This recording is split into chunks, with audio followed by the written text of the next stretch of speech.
Welcome to the Know, I'm Mica. In addition to 6 teraflops of power, it looks like the Xbox One X is also hiding another little bit of a surprise. Unocero, the Spanish tech YouTube channel, disassembled an Xbox One X to discover a cute little Master Chief riding a scorpion engraved into the system's board. It's not the first time Microsoft has hidden the Chief inside one of their systems. The Xbox One S also features a nod to Spartan 117, but the scorpion is a nice touch to commemorate the Project Scorpio codename. One of those things you'll likely never see for yourself unless you want to void your warranty, but hey, it's nice to know the Chief is watching over your 4K gaming.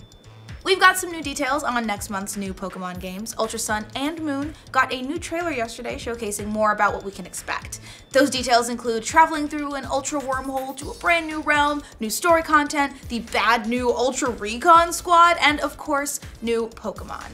But this time, they're the Ultra Beasts we saw a little bit of in Sun and Moon. UB Adhesive, the Poison-type Ultra Beast, will make another appearance, and Fire/Ghost-type UB Burst will show up in Ultra Sun, while Rock/Steel-type UB Assembly will show up in Ultra Moon. So, not just a rehash of everything you've already done in Sun and Moon. Pokemon Ultra Sun and Ultra Moon are out November 17th for the 3DS, and also, let's not forget about that sweet, sweet Valley of Pikachu. Who's ready to run through that? I know I am. Good news, PC gamers, we finally know the recommended system specs for 2 hotly anticipated upcoming titles, Evil Within 2 and Assassin's Creed Origins. Bethesda recommended specs for next week's Evil Within 2 are an i7-4770 or equivalent CPU with 16GB of RAM and a GTX 1060. Meanwhile, Assassin's Creed Origins recommends specs are slightly lower, coming in at the equivalent of i7-3770, 8GB of RAM, and a GTX 760. So, now you know what you'll need if you want the ideal experience for both games. Evil Within 2 drops next Friday, October 13th, ha ha ha,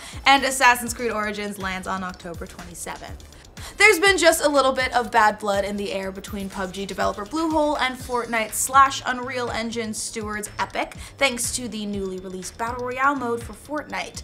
One of the big sticking points for Bluehole after that game was announced was that Epic might potentially benefit from PUBG's feature requests and then implement those into their own technology. However, Epic's Tim Sweeney has responded to those charges in an interview with GameIndustry.biz. According to Sweeney, well, that's just kind of how that works in the Unreal Engine.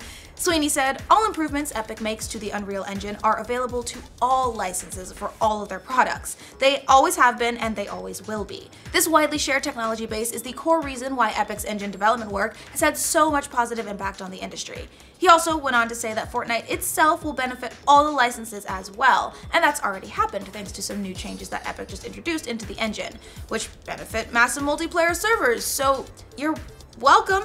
If you were hoping for Final Fantasy XV's Hajime Tabata to step in and take the reins on Final Fantasy VII Remake to, get the damn thing done in a reasonable time frame, the same way he did with Final Fantasy XV once he took over, well, sadly think again.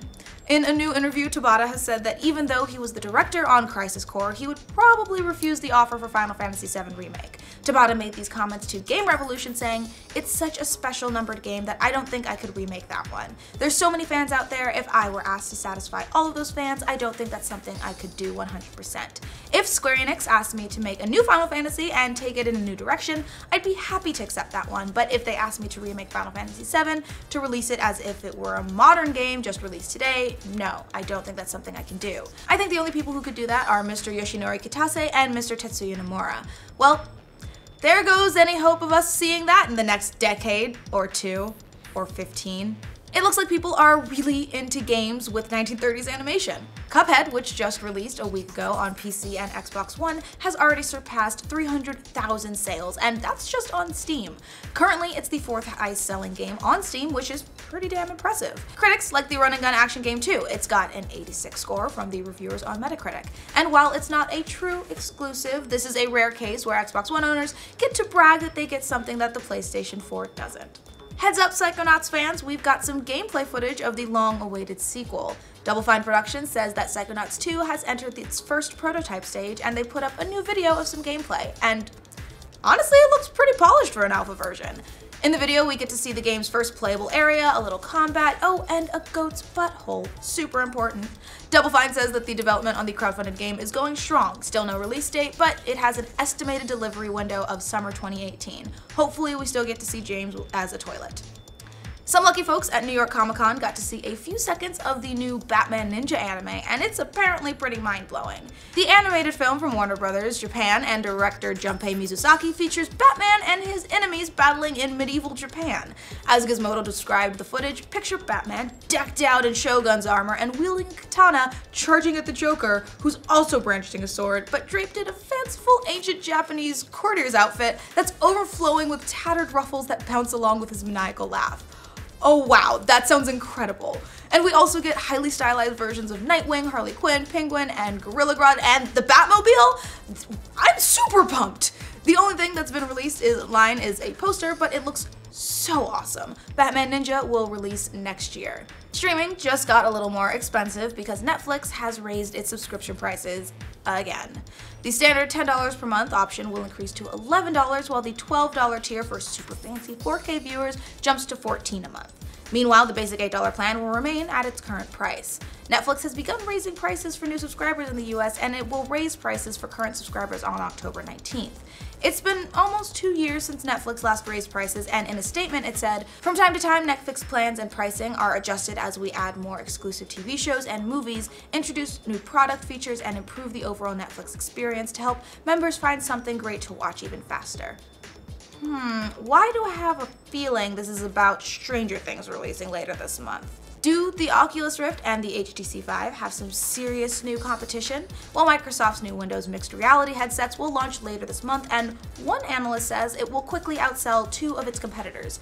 SuperData Vice President Stephanie Yamas told MCV that the new headset, which will cost $400 to $500, will outsell both the Rift and HTC Vive this quarter. Yamas said that's because it has brand reputation and marketing on its side, plus the headset works with lower-end PCs, while its competitors don't. The headset will also have Halo's new VR experience and is compatible with Steam VR, so there will be lots of games to play immediately.